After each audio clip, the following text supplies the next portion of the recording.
عمر ما حياتك هتتغير ولا حتى سنتي واحد لو انت بتعمل الاتي. لو انت معتقد انك لا تستحق الحاجة اللي دايما بتسعى وراها او دايما عايزها، شايف انك اقل منها، حياتك عمرها ما تتغير. 2، لو انت دايما مستني اخد الخطوة وقت لما يحصل كده، لما يحصل ده انا هاخد الخطوة، عمر ما حياتك هتتغير. 3، لو انت بتحسب كل بصة وكل كلمة من الناس اللي حواليك هم شايفينك ازاي، وانك لما بتتغير في ستايلك، في طريقتك، في سفرك، في اسلوبك، الناس هتقول عليك ايه، مش هتتغير ولا حياتك هتتغير. 4، الخوف دايما بيتملكك قوي من حتة ايه، ان انا لو اتكلمت الناس هتقول رأيي ايه، لو انا اتغيرت، لو انا غيرت من طريقتي، من اسلوبي، رأي الناس دايما مخوفك، شايف هما هيبصولك ازاي، ده هيخليك عمرك ما هتتغير. رقم 5، متمسك بالأمان.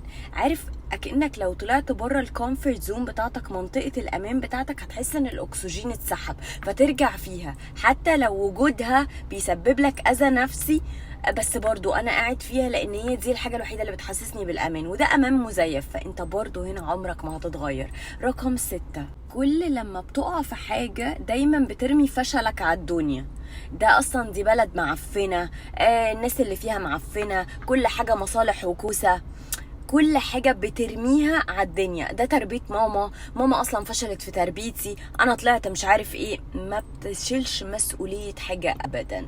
رقم 7، انك دايما عايش دور الضحية، وانه الحياة اخدت منك كتير قوي، وقت كتير قوي، ومجهود كتير قوي، وما ادتكش حاجة في مقابل، يعني اكنك بتدور على العوض مثلا، واكنك شايف انه انا لازم اتعوض لان انا تعبت قوي في حياتي، فانت هنا برضو عمرك ما هتتغير. 7، وانك عايش دور الضحية، ضحية قوي، ضحية مجتمع، وضحية اسرة، وضحية صحاب، وانا ماليش حد، ومش بعرف اتكلم، وهتغير ازاي، وازاي امشي خطوات، اصلا انا حياتي بايظة، انا حياتي تعبانة، عمرك ما هتتغير طول ما انت حاطط نفسك في قالب الضحية.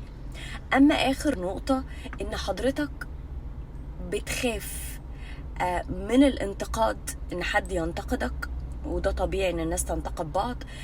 اما الحاجة في الانتقاد دي، انك دايما عندك تبرير لاي نقد انت بتنتقده، ما بتقبلش النقد على نفسك، بتحس بالتوتر، وحتى جسمك اوقات كتيرة بيوجعك وانت بتحارب الشخص عشان تعرفه انه لازم يعرف ان رأيك هو اللي صح.